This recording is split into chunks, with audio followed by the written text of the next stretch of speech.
Don't you dare touch it. Marcus Chen's voice cracked as he shouted at the figure approaching his smoking Zenith Phantom. The stranger, a black man in weathered clothes, stopped but didn't retreat. His hands remained steady at his sides, calm in a way that made Marcus even more unsettled. What Marcus didn't know was that this homeless man was about to save his $5 million hypercar and shatter everything he thought he knew about intelligence, worth, and judgment. In the next few minutes, a chance encounter on a forgotten street would reveal a genius hidden in plain sight and expose the cost of a world that measures people by appearances instead of abilities. Where are you watching from today? Drop a comment below and make sure you're subscribed, because stories like this, moments of extraordinary truth that challenge how we see the world, they don't come around every day. Hit that like button if you're ready for something different. The morning sun barely penetrated the industrial district's perpetual haze as smoke billowed from the Zenith Phantom's engine compartment. Marcus frantically jabbed at his phone, his fourth call to the manufacturer going straight to voicemail. Sweat beaded on his forehead despite the cool morning air. A small crowd had begun to gather, phones raised, capturing his humiliation in real time. "Sir, I know what's wrong," the stranger said again, his voice educated, measured. "Your cryogenic pulse system has a hairline crack in the auxiliary circuit. I can repair it." Marcus's thumb hovered over the emergency contact as he finally looked at the man properly. Torn jacket, scuffed boots, a duffel bag that had seen better years. How could someone like this possibly know about technology so classified that even authorized dealers struggled to service it? "Security is on the way," Marcus said coldly. "I suggest you move along." But the stranger didn't move. "You have maybe 40 minutes before the damage becomes permanent. The replacement cost alone will exceed $800,000, and there's an 11-week lead time for the components." Marcus froze. Those numbers, that specific information, it wasn't public knowledge. "How do you know that?" "Because I designed the original system it's based on. My name is David Foster." The words hung in the air between them, impossible yet somehow carrying the weight of truth. David had woken that morning in his usual spot behind the abandoned fabrication plant 3 blocks from Tech Valley. The routine was the same as always: fold his tarp, wash up at the public facility, check the time at the library as soon as it opened. He'd been an engineer once, the kind who solved problems others couldn't even articulate. MIT graduate, holder of 9 patents that had generated millions for companies that had erased him from their histories. 3 years ago, false accusations during a corporate merger had destroyed his career in a single afternoon. The charges were later dismissed, but the damage was permanent. Overqualified, the hiring managers said when they bothered to interview him. Not a culture fit, they muttered when his credentials couldn't be ignored. The real reasons were never spoken aloud. A black man with no fixed address and a gap in his employment history was easier to dismiss than to believe in. But David kept his mind sharp. He volunteered at the youth center, teaching physics to teenagers who reminded him of his younger self. He read technical journals scavenged from recycling bins outside corporate headquarters. He maintained his dignity in a system designed to strip it away. And he'd been watching the Zenith Phantom for weeks, recognizing its distinctive engine signature, noticing the subtle degradation in its performance that would be invisible to anyone who hadn't helped engineer its predecessor. Now he stood before one of Tech Valley's youngest billionaires, offering help he knew would be rejected. He'd seen that look before. The flicker of fear, the tightening grip on the phone, the assessment that reduced him to a threat rather than a person. What Marcus couldn't know was that David had once been invited to the same conferences where Marcus had been a keynote speaker. Their paths had nearly crossed 5 years ago, back when David's name still meant something in engineering circles. "Step back from the vehicle," Marcus said, not quite meeting David's eyes. The crowd of onlookers had doubled. Someone was filming. This would be trending within the hour. Tech billionaire stranded with smoking hypercar, the ultimate symbol of excess brought low. "I'm not trying to cause problems," David said carefully. "But that specific model has a known vulnerability. The cryogenic pulse system, the auxiliary circuit. I flagged this exact issue during prototype development, but production deadlines took priority over safety margins." A burst of incredulous laughter escaped Marcus. Right, and I teach astrophysics at the community college on weekends. Look, I appreciate whatever this is, but this vehicle contains proprietary technology. Even most certified mechanics can't service it. The crack is causing coolant to leak into the tertiary chamber, David continued, his voice steady. That's why you're seeing that specific shade of silver-blue smoke. If it continues, you'll have catastrophic bearing failure in approximately 43 minutes. Marcus's hand tightened on his phone. The smoke was indeed silver blue, and his diagnostic system had just updated its warning to 45 minutes until critical damage. Did someone put you up to this? Is this some kind of setup? A black SUV pulled up, disgorging two security officers from the nearby tech campus. Problem, Mr. Chen? The taller one asked, his eyes fixed on David with professional suspicion. This gentleman was just leaving, Marcus replied, his tone dismissive. He seems to think he's an expert on my car. I know the Zenith Phantom uses a modified version of the Cryotech Pulse system, David said quickly, knowing his window was closing. I know it has a design flaw documented in internal memo CT-892. I know that specific memo because I wrote it 5 years ago when I was lead engineer at Cryotech Industries. Something flickered across Marcus's face. CT-892 was proprietary information, never released publicly. How could you possibly? Mr. Chen, we should secure the area, the security officer interrupted. Your vehicle contains valuable intellectual property. You have 43 minutes, David said, standing his ground. The service center is 2 hours away. They don't have the parts or the expertise for this specific issue anyway. And moving this vehicle in its current state will only accelerate the damage. Marcus hesitated, visibly torn. His investor presentation was in less than 3 hours. His reputation, not just his vehicle, was on the line. Sir, the second officer addressed David firmly, I need you to move along. Now. Wait, Marcus raised a hand. His analytical mind, the one that had built a tech empire, was processing the impossible. You mentioned memo CT-892. How do you know about that? Because I wrote it. 5 years ago, when I was still David Foster, senior thermodynamics engineer. Before everything fell apart. For a brief moment, recognition flickered in Marcus's eyes. The name sounded familiar, though he couldn't place it. The first security officer moved closer to David. Sir, final warning. Marcus checked his watch. The manufacturer's emergency response team was still 90 minutes out. His crucial meeting couldn't be rescheduled. The smoke was getting thicker. What would you need to fix it? The security guards exchanged surprised glances. Mr. Chen, we strongly advise against. Check his identification, Marcus interrupted. Full background. The second officer took David aside. David cooperated calmly, producing his shelter ID card, the only documentation he possessed. When the officer returned, his expression was grim. No permanent address. No employment records for 3 years. Some kind of incident at his last job. The shelter confirms he stays there occasionally. Marcus's face hardened. He'd taken a risk even considering this. I apologize for the confusion, he said to David, not sounding apologetic at all. My team will handle this. David watched Marcus turn away, already dismissing him from consideration. But then Marcus's phone rang. His expression fell as he listened. 2 hours? That's unacceptable. The system is giving me less than 40 minutes. He paced, the crowd's whispers growing louder. I understand it's proprietary. That's why I paid $5 million for it. David stood quietly, watching desperation replace certainty in the billionaire's posture. The security officers maintained their position between them, but their stance had relaxed slightly as reality set in. Fine, I'll wait. Marcus ended the call with visible frustration. He looked at his watch again, then at the smoke still steadily rising from his hypercar. Sir, the taller officer said, maybe we should clear the area if there's a fire risk. There won't be a fire, David interjected calmly. The smoke is from coolant vaporizing against thermal shielding. Fire risk is minimal. The real concern is microscopic damage to the cryogenic bearings, which will cost approximately $870,000 to replace if they fail completely.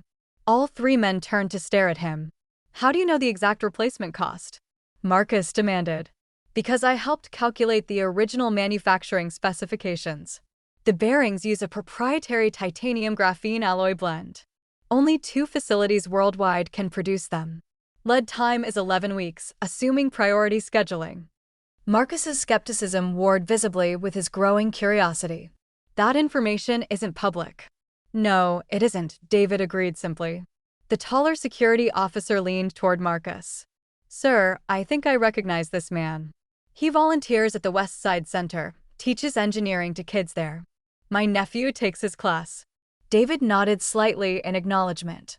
And he knows his stuff? Marcus asked, his resistance beginning to crack. The center coordinator says he's brilliant, the officer admitted. I didn't make the connection until now. Marcus paced, weighing his dwindling options. The diagnostic system now showed 38 minutes until critical failure. Show me, he finally said to David. Not the repair. Just tell me exactly what's happening and what you would do. David approached the vehicle cautiously. Without touching it, he began a detailed technical explanation, pointing to specific areas of the engine compartment visible through the vents.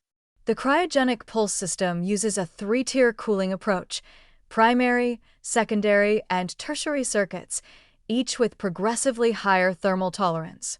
The auxiliary circuit contains a specialized nanocoolant that prevents thermal destabilization in the pulse bearings.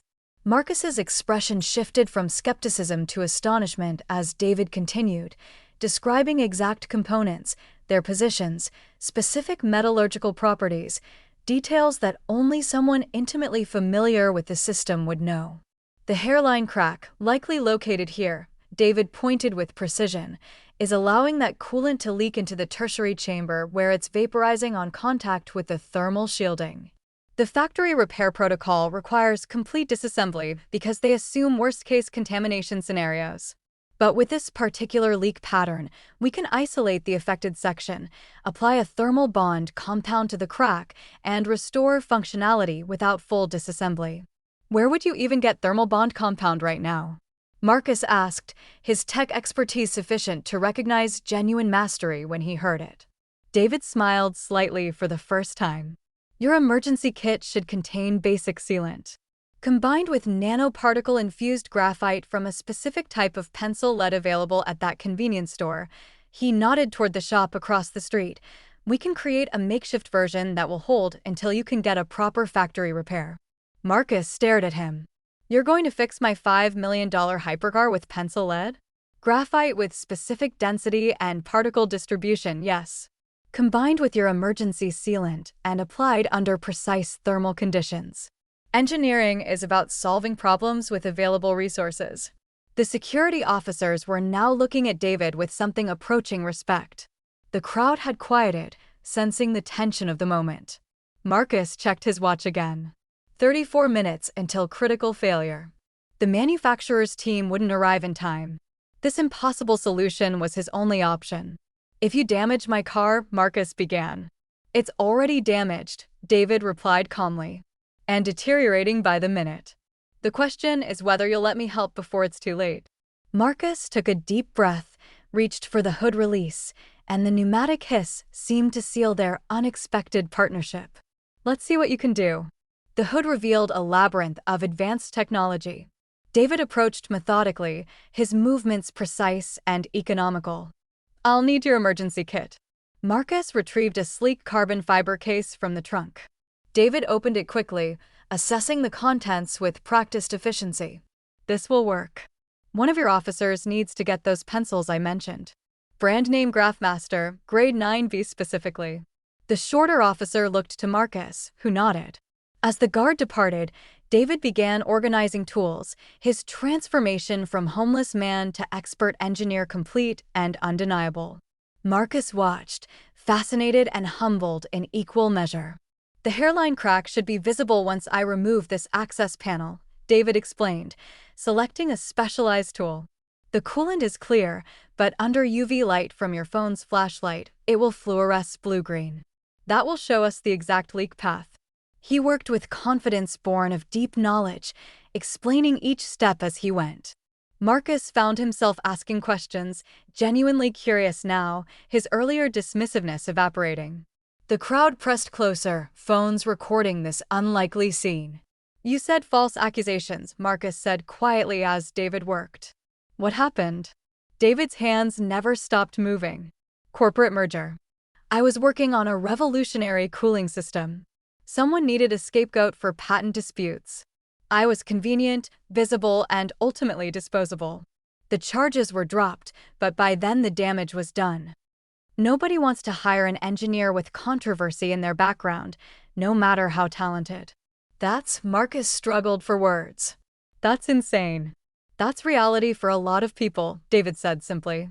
"The system doesn't have much tolerance for second chances, especially if you don't have resources to fight back." The officer returned with the pencils. David extracted the graphite with surgical precision, mixing it with the emergency sealant in exact proportions. His movements were so assured that even skeptics in the crowd were leaning in, captivated. "The key is temperature," David explained. "Too hot, and the bond fails. Too cool, and it won't set properly. We need exactly 193 degrees Celsius for 47 seconds. "How will you?" Marcus began.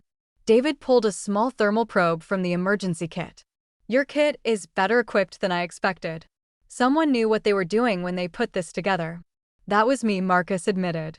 "I insisted on comprehensive emergency equipment even though the manufacturer said it was unnecessary." "Then you just saved yourself $800,000, David said, applying the compound with absolute precision. "And 11 weeks of waiting." The repair took 17 minutes. When David closed the access panel and lowered the hood, the smoke had stopped. The diagnostic system showed green across all indicators. The crowd burst into spontaneous applause. Marcus stared at his vehicle, then at David, then back at the vehicle. "I don't know what to say." "You don't have to say anything," David replied, already organizing the tools back into their case. "Wait," Marcus grabbed David's arm gently. "Just wait. Please." He pulled out his phone, made a call. "Jennifer, I need you to run a complete background check on someone. David Foster, formerly of Cryotech Industries." He paused, listening. "Yes, I'll wait." David stood quietly, resigned to whatever came next. He'd learned not to hope too much. Marcus's expression changed as he listened. "You're certain? All charges dismissed? Wrongful termination settlement that he never collected." Another pause. "Find out why he didn't collect it." He ended the call, looking at David with new eyes. "There's a settlement waiting for you," Marcus said slowly. "Has been for 2 years. $250,000. Why didn't you claim it?" "I didn't know," David said simply. "I was not in a good place when it was finalized. No permanent address, no way for them to contact me. I guess I slipped through the cracks." Marcus was quiet for a long moment. The crowd had begun to disperse, the show apparently over. But for Marcus and David, something was just beginning. "I have a proposition," Marcus said. "My company needs someone exactly like you. Chief engineering consultant, full benefits, housing allowance, and a salary that reflects your actual worth. I'm not offering charity. I'm offering you a job because you just proved you're the kind of problem solver I need on my team." David looked at him carefully, searching for pity or guilt. He found neither, only genuine respect and something that might be the beginning of understanding. "Plus," Marcus continued, "you're going to help me overhaul our hiring practices. Because if someone like you can slip through the system, we're doing it wrong. We're all doing it wrong." The security officers were smiling now. The taller one extended his hand to David. "Sorry about before. I should have recognized excellence when I saw it." David shook his hand, then turned back to Marcus. "I accept. But I have conditions.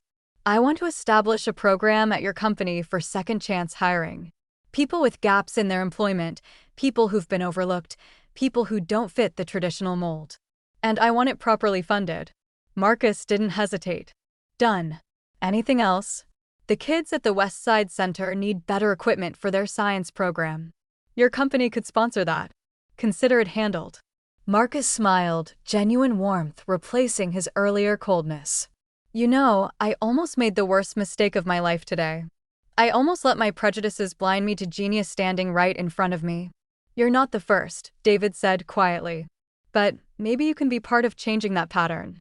They stood there in the industrial district's morning light, the smoke cleared, the crisis resolved, two men from different worlds finding unexpected common ground. Marcus would make his investor meeting with a story far more compelling than any presentation slide: how a homeless man had saved his hypercar and taught him what business school never could about recognizing true value. The video of their encounter would indeed go viral, but not in the way Marcus had feared. Instead, it became a catalyst for conversations about talent, judgment, and second chances. Other companies began reaching out, wanting to know more about Marcus's new second chance hiring initiative. David became not just an employee, but a symbol of everything wrong with how society measures worth. 6 months later, David would have his own apartment, a restored reputation, and 3 new patents filed under both his name and Nexus Innovations. The kids at Westside Center would have a state-of-the-art science lab. And Marcus would have learned the most valuable lesson of his career: that genius doesn't always announce itself in the packaging we expect. But all of that was still to come. For now, in this moment, it was enough that two men had met across a divide that shouldn't have existed and found a way forward together. If this story moved you, if it made you think differently about the people you pass on the street or the assumptions you make about worth and value, hit that like button and share this video. Drop a comment telling us where you're watching from and what moment hit you hardest. And subscribe to our channel, because we're committed to bringing you more stories like this, stories that challenge, inspire, and remind us that extraordinary often hides in the most ordinary places. The next story could change how you see the world. Don't miss it.